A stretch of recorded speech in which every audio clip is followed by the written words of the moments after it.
Raden Patah yang melakukan kudeta sampai kerajaan Majapahit runtuh adalah santri jadi-jadian. Ini adalah julukan yang diberikan Nyai Ageng Ampel kepada Raden Patah dari Demak yang kisahnya bisa kalian baca di Serat Darmo Gandul. Ini adalah kisah yang menceritakan keruntuhan kerajaan Majapahit dari sisi yang sama sekali tidak pernah dibahas di sejarah-sejarah di sekolah. Nyai Ageng Ampel ini adalah istri dari Sunan Ampel yang ada di Surabaya.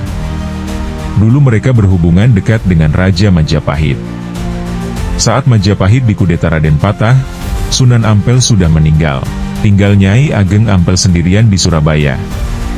Sunan Ampel sendiri adalah sosok wali yang menentang kudeta dan pembangkangan terhadap Raja Majapahit walaupun rajanya beragama Siwa Buddha yang bagi pengandut Islam sering disebut kafir.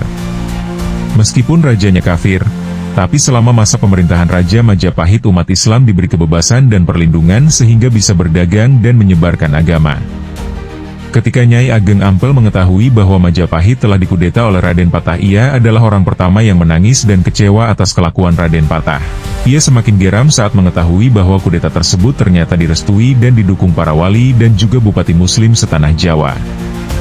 Inilah yang membuat Nyai Ageng Ampel marah dan mengatakan Raden Patah adalah santri jadi-jadian alias santri-santrian. Meskipun perawakannya menggunakan jubah bagaikan orang muslim di Arab, sehari-hari sholat dan mengaji, tapi karakter Raden Patah tidak menunjukkan ajaran Islam yang sesungguhnya yang berfokus pada perdamaian. Raden Patah disebut juga sebagai bukan santri ahli budi.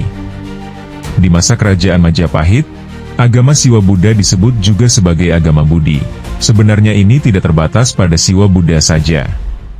Agama dan filsafat manapun selama itu berfokus dan menerapkan spiritualitas dan kesadaran, maka disebut juga sebagai agama budi yang menjadi darah dari agama Majapahit. Majapahit dulunya terkenal sebagai kerajaan yang sangat spiritual. Bahkan raja-rajanya pun dididik sejak dini agar menjadi ahli spiritual tingkat tinggi. Sehingga saat menjabat sebagai raja, ia telah menjadi seorang raja dewa alias raja yang kesadarannya sudah selevel dengan dewa.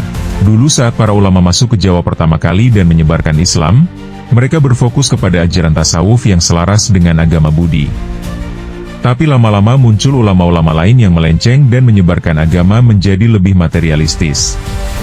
Sehingga unsur spiritualnya hilang dan malah menjadikan agama sebagai kontrol kekuasaan.